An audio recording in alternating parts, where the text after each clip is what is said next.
충격 와이드 특집 줄리 의혹 최초 제기한 안혜욱 경찰 서면 진술서 단독 입수 공개.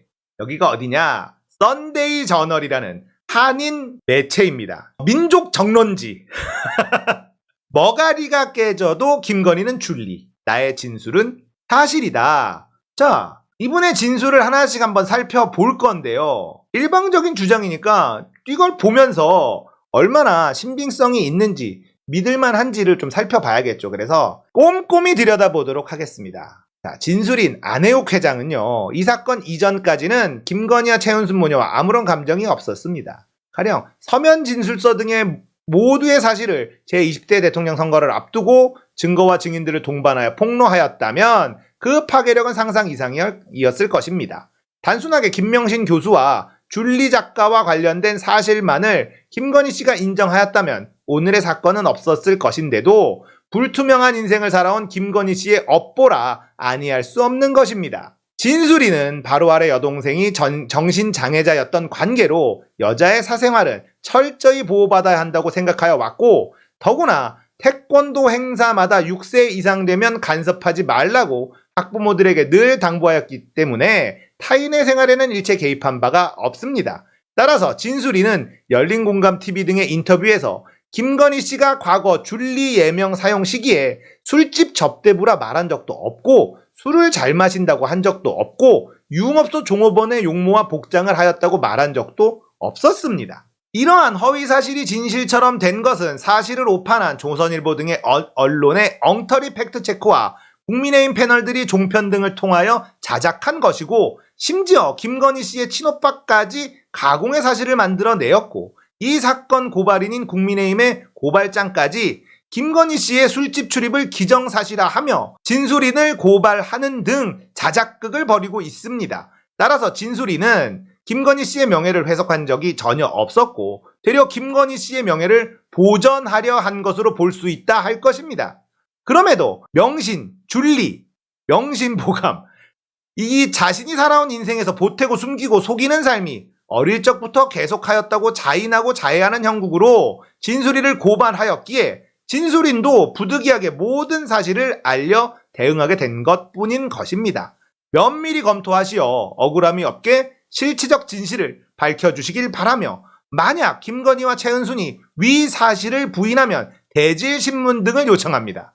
자, 이 서면 진술을 함에 있어서 자신의 입장을 먼저 쓴 거예요. 자기는 술집 여자다, 유흥업소 종업원이다, 이런 얘기를 한 적이 없다는 겁니다. 그냥 줄리였다, 사생활을 지켜주려고 했다라는 건데, 고발까지 했으니 낱낱이 다 밝힐 수밖에 없게 되었다, 이런 얘기입니다. 자, 이제 진술이 시작됩니다. 좌석에 앉아 조 회장과 담화한 지 오래지 않아서, 자, 조 회장은 남부토건 조남욱 회장입니다. 젊은 여성 두 분이 우리 좌석으로 와서 조 회장에게 인사했는데 조 회장이 어이 김 교수 어서와 하면서 반갑게 맞이하였고, 두 명의 여성은 키가 크고 마른 체격의 남성적인 여성과 키가 조금 작고 약간 살집이 있어 보이는 여성이었는데, 키 큰 여성이 조 회장에게 늦게 연락받아 저희 둘만 왔다고 하였고, 키가 크고 남성적인 김 교수라는 여성을 내 파트너로 조 회장이 지정해 주었고, 그 사이에 우리 일행 중 젊은 측인 지인 두 명은 우리는 저기가 있을게요 하면서 바에 가서 앉았던 것입니다. 아, 삼부토건, 내가 남부토건이라 했네. 삼부토건입니다. 연회장에 줄리가 온 지 얼마 되지 아니하여 10여 명의 정장 차림의 젊은 측에 속하는 무리가 와서 테이블 2개를 차지하여 앉았는데, 조 회장이 서울지검 검사들이라 소개하였고, 그중 2~3명과 악수하고 인사하고 명함을 주고 받았다. 굉장히 디테일하죠. 와, 거의 묘사 수준이죠. 묘사 수준.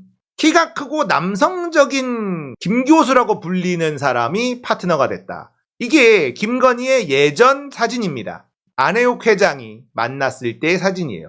굉장히 남성적이죠. 턱도 굉장히 각져 있고 남성적인 외모를 가지고 있습니다. 지금은 다 바뀌었지만, 완전히 다른 사람이 되었지만, 줄리와 통성명, 조 회장도 잠시 후 자리를 이석하여 우리 일행은 남녀 4명이 한 테이블에 앉아 서로 소개하고 인사를 했는데, 약간 키가 작은 여성이 줄리를 가리키며 얘는 본명 외에 예쁜 예명이 있다. 줄리라고 하였다. 줄리라는 여성이 일어나서 전화를 하는 동안 일행으로 동석한 외국어에 능한 지인에게 내가 줄리가 무슨 뜻이냐고 물으니 알 수 없다 하였고, 동석한 줄리의 친구는 원래는 별명이 주얼리인데 친구들이 빠르게 부르다 보니 줄리가 되었고, 줄리도 싫어하지 아니하여 예명으로 굳어졌다고 하였다. 이거 너무 디테일하잖아요. 완벽한 묘사 수준의 진술을 하고 있습니다. 술 한숨배 돌고 난 뒤 밴드들이 와서 흥겹게 연주한 뒤에 얼마 뒤 테이블마다 한 명씩 돌아가며 노래한다고 사회자가 말했고, 우리 일행 테이블 차례가 되어서 진술인이 줄리에게 노래하라고 권하였는데 노래는 지독히 못 부른다고 하며 사양하여 진술인이 나가서 노래를 불렀는데 배호의 비 내리는 명동거리로 기억합니다. 노래 제목까지 기억을 하고 있어요. 아, 이분의 기억력이 좀 남다르다라는 걸 느낄 수가 있습니다. 상황을 그림 그리듯이 묘사를 하고 있는데 이 묘사가 열린공감TV에서 얘기한 것, 다스베이더에서 얘기한 것, 이런 것들과 이렇게 틀림이 없습니다.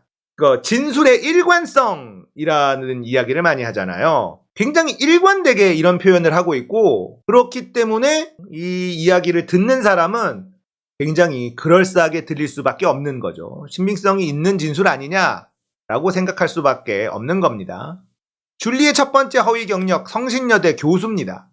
대화 중에 줄리를 대학 교수라고 한 조 회장의 말이 생각나서 내가 줄리에게 어느 대학 교수냐고 물어보니 줄리는 대학 교수는 아닌데 조 회장님이 줄리를 돋보이게 하려고 덕담하는 것이고 사실은 시간 강사인데 성신여대에 재직한다고 하였다. 이틀 전 어린이 태권왕 선발대회에서 임원으로 참여한 태권도 후배가 성신여대 교수여서 내가 갖고 있는 011-269-3388의 전화기로 김 교수에게 전화해서 이분 진짜 너무 디테일하시네. 지금 011 번호는 없어졌으니까 그냥 번호를 깠는데 야, 전화번호, 그 당시 전화번호까지 정확하게 기억을 하고 계십니다. 김명신이라는 시간 강사가 자네 대학에 근무한다는데 아는가 하고 물으니 김 교수가 그런 시간 강사는 모르겠습니다. 알아보고 다시 전화 드릴게요 하여 그러라고 하고 전화를 끊고 자리에 돌아와 김명신에게 성신여대 교수인데 이름까지 비슷해서 안면이 있는지 물어보니 모른다 하여 알아보라 했다 하니 줄리가 그럴 필요가 뭐 있습니까? 그래서 진술이는 줄리가 조 회장이 특별히 아끼는 사람이니 나도 힘이 되려고 그런다 하였습니다. 줄리는 본인의 학교이기가 거북스러웠는지 어딘지 전화하더니 바쁜 일이 있어 먼저 일어나야 한다고 하여 친구까지 같이 떠났는데 당시 줄리는 시간 강사도 아니었고 대학원생이었던 것입니다. 이렇게 거짓말을 밥 먹듯이 하는, 거짓말이 거짓말을 낳고 거짓말이 진짜인 것처럼 이때부터 그랬다는 겁니다. 대학원생일 때 시간 강사다라고 거짓말을 하고 다녔다는 것, 이걸 안혜옥 회장이 기억하고 있습니다. 그렇다면 이 당시에 성신여대 교수인 분, 안혜옥 회장이 물어본 그분 있을 것 아닙니까? 결국은 본격적인 수사가 들어가면 이 진술의 신빙성을 확인하기 위해서 이런 분들의 조사를 다 하게 될 건데요. 나온다는 거죠. 줄리는 조 회장의 에이스, 이어지는 조나무과의 인연. 이후 조 회장 연회장에 2번 정도 들렀는데 그곳에서 특히 진술이들이 좋아하는 국세청 과장과 서울지검 검사가 있어서 자기들은 공부는 잘했지만 싸움은 못했다라며 나를 존경한다고 동생 삼아 달라고 하며 역삼동 국기원 올라가다 오른쪽 첫 골목 허바하바 사장 골목에서 심한 내리막이 시작되는 중화요리집에서 식사도 같이 하고 이분이 내 기억이 확실하다는 걸 그림 그리듯이 이 진술서를 쓰면서 확인해주고 있어요. 이런 진술서는 본 적이 없어요. 굉장히 디테일한 기억을 다 하고 있는 분이다라는 걸 알 수 있습니다. 국기원 입구 반대편 테헤란로 남쪽에 있는 룸사롱에서 술도 같이 먹었는데 대화 중 그들이 이야기하기를 오랜 조 회장 멤버라고 했고 멤버 중에 특히 서울지검 검사들은 돌아가며 자주 연회장을 이용하고 있고 검사들이 6층 연회장에 올 때면 휘하 수사가들은 지하 라나 볼케이노에서 무료 접대를 받고는 한다는 이야기도 들었습니다. 그들에게 줄리는 조 회장과 어떤 관계인가 물어보니 줄리는 조 회장의 에이스라 대답하였습니다. 국민의힘이 똥볼 찬 것 같죠? 안혜욱을 고발하지 말았어야 되는데 줄리와의 두 번째 파트너 조 회장 측의 안내로 엘리베이터를 타려니 인원이 워낙 많아서 종업원이 걸어가시면 된다 하여 한 개층 또는 두 개층을 걸어 내려왔으니 20층 아니면 19층이었고 복도 끝까지 걸어가서 꺾어지는 곳에 온돌 스위트룸이 몇 개 있었는데 지정된 룸마다 한 팀씩 들어가게 되었던 것입니다. 첩보 영화의 비밀 접촉처럼 여러 단계를 거쳐 들어간 연회장 룸은 한실 온돌 스위트 룸이었고 들어가 보니 스위트룸 응접 사무 공간과 침실 공간을 구분하는 미닫이 문들은 드러내어 벽에 세워져 있었고 방석만 놓여 있었는데 우리 팀을 안내한 종업원은 문 밖에 어딘가 연락하였는데 조금 있다 호텔 종업원들이 카트의 아래쪽엔 다리 접은 호마이카 술상을 싣고 중간과 위쪽에 안주와 술을 싣고 와 룸 안에 술상을 차리고 나갔고 우리 팀 안내자는 부족한 것은 항상 자기가 대기하고 밤새 조달할 것이니 연락하라고 하였습니다. 김 부장은 술을 마시지 아니하고 독실한 기독교인이라 내일 새벽 기도가 있다며 먼저 떠나갔습니다. 한참 있다 안내자가 나타나서 인원 파악을 다시 하였고 안내자가 우리 일행들에게 아가씨들이 들어와서 분위기가 무르익으면 짝을 정하시라 하면서 남자들이 파트너를 고르거나 여자들에게 파트너 지정을 맡기거나 아니면 심지 뽑기, 사다리 탕이 등의 방법도 있다고 일러주었고 진술인 일행은 복도 쪽과 방문 쪽을 바라보는 방석에 앉히었고 아가씨들 자리는 복도 쪽 벽을 등지게 앉게 자리를 배정하였고 얼마 후 아가씨들이 4명이 들어왔는데 그 중에 줄리가 있었어요. 진술이를 보고 잠시 멈칫하다가 1997년 5월 7일 조남욱 회장이 지정해준 진술인의 파트너였던 사실 때문인지 진술인의 바로 앞에 앉았습니다. 서로 인사하고 술 한잔씩 하면서 대화를 나누다가 노래를 돌아가며 한 차례 하였는데 줄리는 자기 차례가 되어도 노래를 못한다며 노래를 부르지 않았습니다. 안내자가 다시 룸에 들어와 분위기를 위하여 파트너를 맞추어 준다면서 진술인과 줄리를 제외하고 사다리 타기로 세 쌍의 파트너를 정하였는데 진술이는 줄리가 전혀 여자같이 느껴지지 아니하였고 또한 분위기가 서먹하고 어색한 것이 너무나 부담스러워서 내일 중요한 일정이 있어서 먼저 가야 한다는 핑계를 대고 일어서니 일행들이 안 회장님 가시면 판 깨진다고 극구 만류하였으나 양해를 구하고 일어나 나왔고 복도까지 배웅 나온 지인에게 진술인이 먼저 일어난 것이 미안해서 내일 아침에 해장국을 진술인이 살 테니 같이 먹자고 약속하고 귀가하였던 것입니다. 라마다 르네상스 호텔 조남욱 회장 전용 룸 연회장 진술이는 한실 온돌 스위트룸 단체 연회장에 참석한 다음 날 어제 약속한 대로 해장국을 사기 위하여 라마다 르네상스 로비 커피숍에서 약속 시간보다 늦게 도착하니 2명이 자리하고 있어서 진술인이 어젯밤에 잘 놀았느냐고 질문하자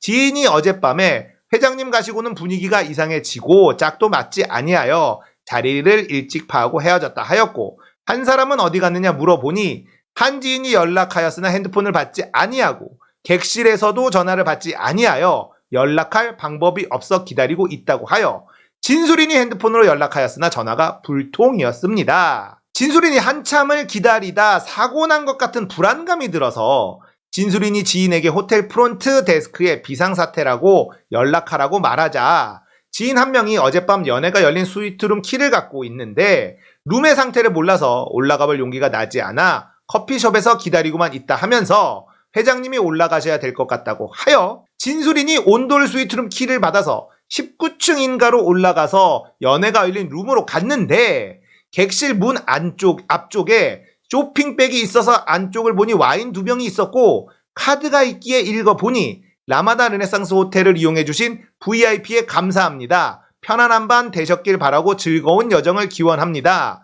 라마다 르네상스 호텔 회장 조남욱이라고 쓰여 있고 명함도 같이 있었습니다. 문 밖에서 노크를 하니까 인기척이 없어서 2번 두드리다 객실 키로 열고 스위트룸으로 들어가자 앞쪽 사무용 접대 공간에는 어젯밤 연회에 쓰인 술상과 안주, 술병 등이 어지러이 널려 있었고 침실 공간 앞쪽에는 여자가 안쪽에는 남자가 완전 나체로 누워 있었는데 여자는 혼이불이 몸에서 흘러내린 채 비스듬히 누워 있었는데 줄리였고 남자는 근육질 지인인데 하얀색 혼이불을 말아서 배 위에 얹은 채 자고 있었습니다.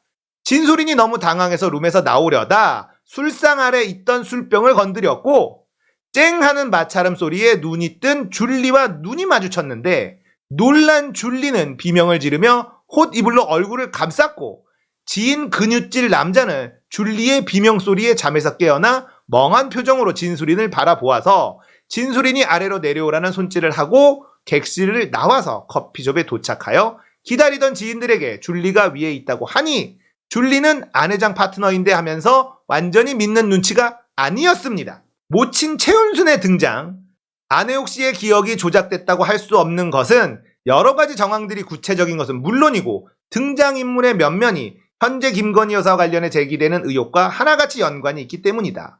또한 김 여사의 허위 의혹 중 대표적인 과거 경력에 대해 비교적 잘 설명되어 있기도 하다. 대표적인 인물이 김 여사의 모친이자 윤석열 대통령의 장모인 최은순 관련 의혹이다. 줄리 작가의 그림 전시회 개막식 초대, 충격적인 조회장 전용 VVIP룸 연회장 현장을 목격하고 난 뒤에 줄리가 라마다 르네상스 호텔에서 그림 전시회를 한다고 개회식에 참석해달라는 초대를 받았는데 마침 그날이 국기원 지도자 교육 수료식이어서 국기원 간부들과 사진 촬영을 한 후 엄은규 부원장도 참가하기로 하였으나 국기원 손님 맞이 때문에 참석하기 어렵다 하시며 비서 역할을 병행했던 김봉기 부장을 불러서 같이 가서 나 대신 조남욱 회장께 인사하라 하여 5인이 나섰는데 국기원 현관에서 태권도 행사 관련 전속 사진사가 진술인을 보더니 라마다 르네상스 호텔에 안 회장님이 가시면 대접을 잘 받는다는 소문이 있는데 저도 따라가서 사진도 찍어드리고 맛있는 음식도 먹고 싶다고 하여서 6인이 국기원을 출발하여 라마다 르네상스 호텔 2층 로비에 커피숍으로 갔었습니다. 줄리의 전시회 개막식과 최은순, 전시회 개최 시간이 임박하여 1층 아케이드 복도에 넓은 회랑이 있는데 그곳이 줄리의 전시회장이어서 로비의 커피숍에서 계단을 한층 내려가니 저 멀리 탁자 위에 포켓용 생화, 팜플렛, 흰 장갑 등 올려놓은 채 줄리가 있어서 우리 일행이 다가가자 줄리가 반갑게 인사하고 옆에 입은 한복 입은 중년 부인을 불러서 우리 일행 앞에 세우고 어머니 최은순이라 소개하였습니다. 우리 일행이 그림 전시 공간인 벽과 떨어져 아케이드 쪽에 서 있었는데 조남욱 회장이 한 무리의 사람들을 이끌고 계단을 내려와 계단 옆쪽 회랑에 섰고 줄리와 최은순 모녀의 탁자와는 상당히 떨어진 거리였다. 최은순과 줄리가 신사복 상의 호주머니에 꼽을 생화를 가지고 조남욱 회장과 일행들에게 다가가 상의 주머니에 생화를 꽂았는데 생화의 무게중심이 위쪽이라 금방 호주머니를 벗어나 바닥에 떨어져서 줄리, 최은순 모녀가 당황하고 있기에 진술인이 탁자 위 생화를 가져가 밑에 철사 부분을 U자 형태로 구부려서 조남욱 회장의 상의 호주머니에 꽂아주었고 진술인이 지인들에게 VIP용 포켓 생화를 모두 가져오라고 부탁하여 두 사람이 탁자를 계단 쪽 조남욱 회장 쪽으로 옮기고 줄리와 최은순이 VIP에게 꽃을 모두 꽂아 주었습니다. 곧이어 조남욱 회장이 김 교수가 줄리라는 작가명으로 개최하는 첫 전시회를 축하한다고 말하여 줄리라는 예명을 공식화시키는 개회사가 있었고 일동은 박수로 줄리의 첫 전시회를 축하하였습니다. 진술인 등이 방명록에 서명하고 사진 촬영과 그림 감상 뒤 우리 일행 중 한 사람이 줄리의 그림 한 점을 축하의 의미로 구매하겠다고 하였고 줄리 작가는 복도 벽 큰 그림들은 본인의 작품이 아니고 더구나 모사품이 섞여 있다 하였고 줄리 작가의 그림은 계단 밑에 있다고 안내받아 가보니 아주 작은 소품들이 끈으로 연결하여 계단 아래쪽에 달려 있었는데 그중 한 점을 구매하기로 하고 그림값을 묻자 줄리 작가가 그림 수준이 돈을 받고 팔 만한 작품이 못 되고 대학생들의 습작도 있다 하였으나 지인 한 명이 그래도 첫 전시의 작품인데 그럴 수는 없다고 돈을 거두어 40만 원을 주고 줄리 작가의 사인을 받은 소품 한 점을 받았습니다. 이때 최은순 씨가 감격하여 그림 구입에 금원을 제공하지도 아니한 진술인의 손을 두 손으로 부여잡고 은혜를 잊지 않겠다고 하면서 다시 꼭 만나자고 간청하였습니다. 진술인이 행사 경험이 없는 초보라 실수가 있었지만 그 정도는 애교로 보인다고 하고 다음 행사가 있거든 생화 대신 조화 리본이 훨씬 멋있고 고정하기 좋다고 일러주는 등 행사 관련된 몇 가지 조언을 하고 다음에 만나기로 약속하고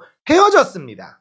공식화된 작가 줄리의 전시회. 전시회에서 줄리 작가의 호칭은 당시 대학원생이었음에도 불구하고 조남욱 회장이 부르는 호칭에 따라서 김교수 또는 줄리 작가였던 것입니다.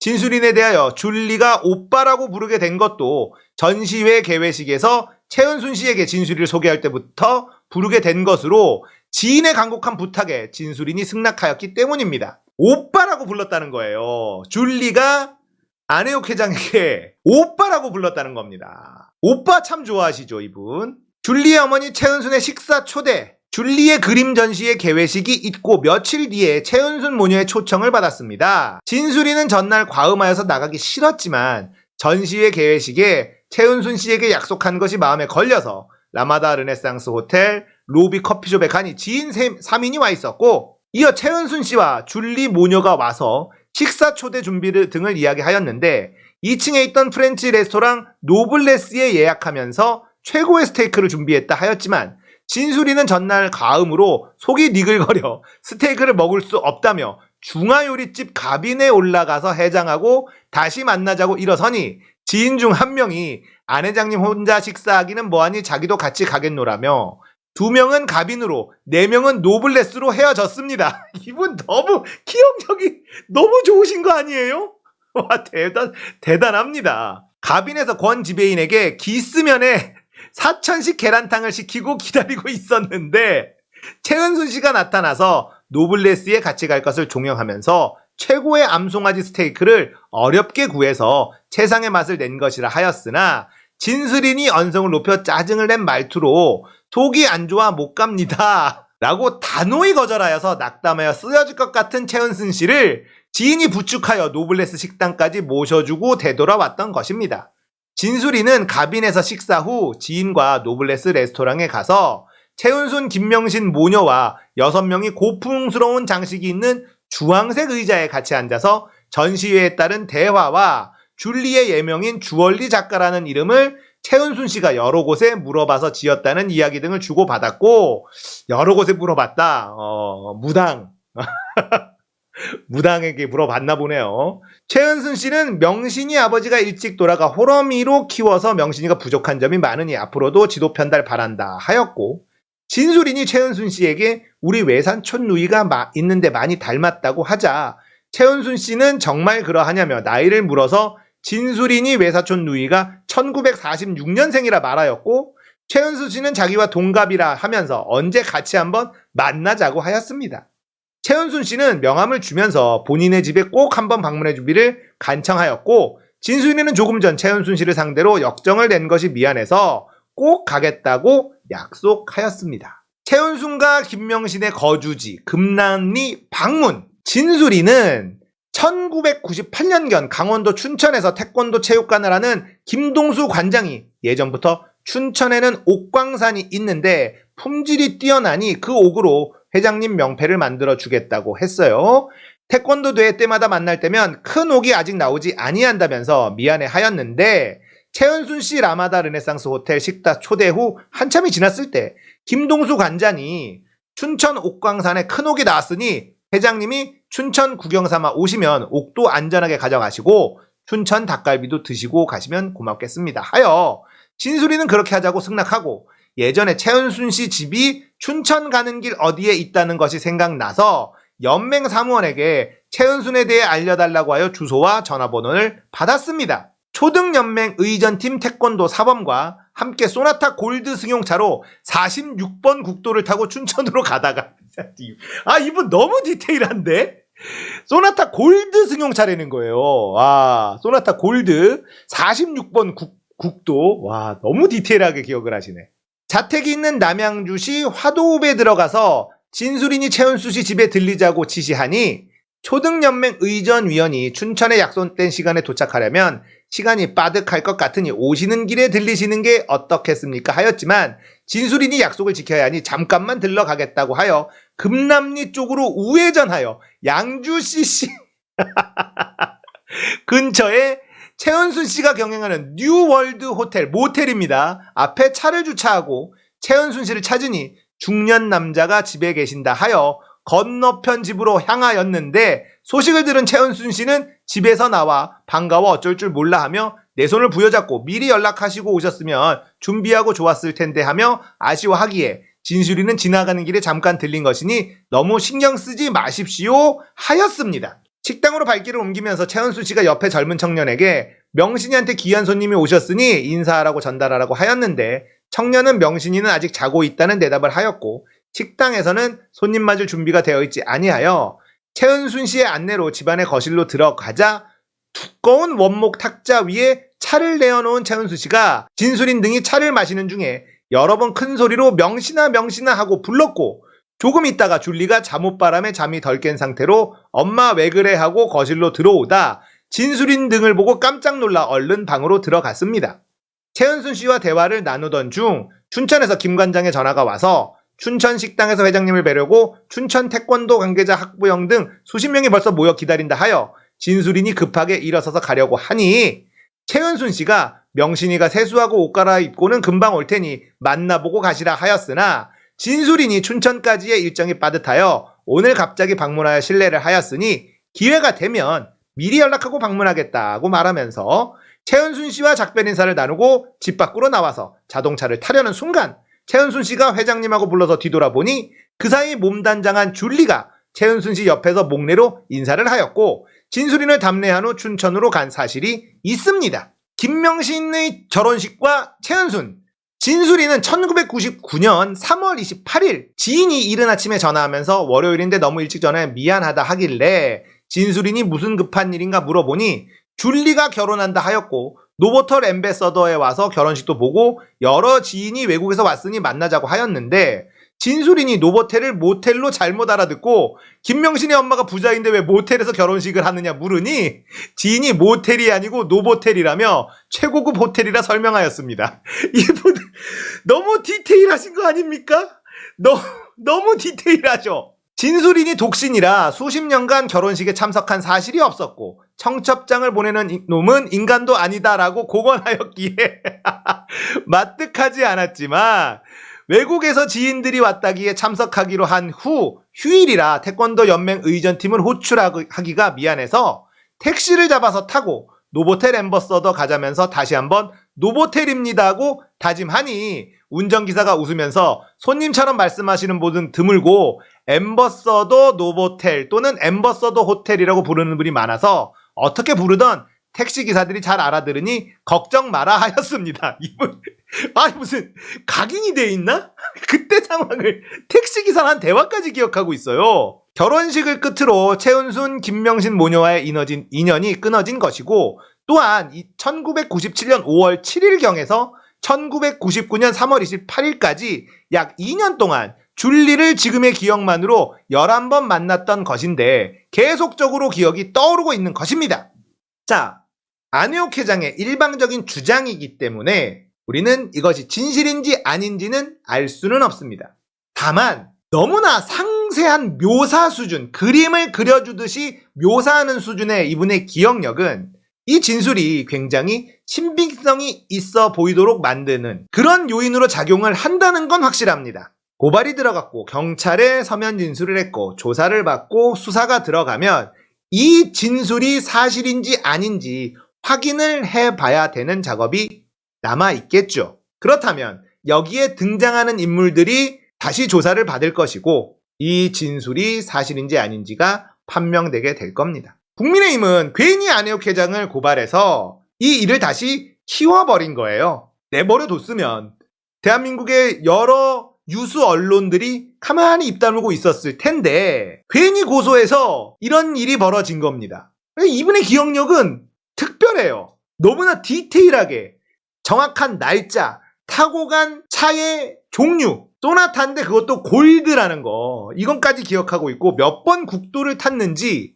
내리막길을 지나서 어디에 있는지 위치나 이런 것들을 그림처럼 묘사하는 그런 능력을 가지고 계신 분이다라는 걸 알 수 있어요.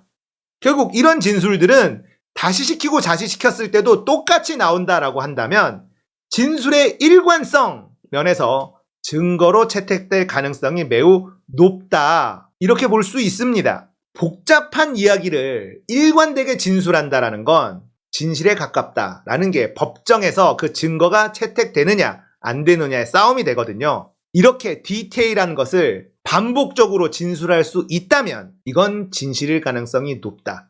법정에서는 그렇게 판단될 겁니다. 너무나 디테일한 이분의 경찰 서면 진술서, 충격적인 내용이 있어요.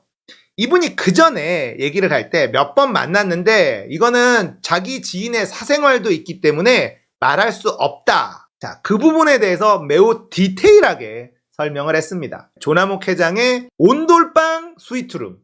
여기에 그 지인이 안 나와서 문을 따고 들어갔는데 거기에 있더라. 그걸 직접 눈으로 봤어요. 과연 이 일은 어디까지 갈까요? 줄리 사건에 대한 더 명확한 진술이 나와버렸고요. 주가 조작에 대한 명확한 증거가 나와버렸고요. 논문 표절에 대한 명확한 증거가 나와버렸고, 허위 경력은 본인이 내가 그렇게 했다고 자백까지 했었고요. 자, 이 네 가지만 가지고도 버틸 수 있을까요? 그러지 못하겠죠. 대한민국의 정의는 과연 살아있을까요?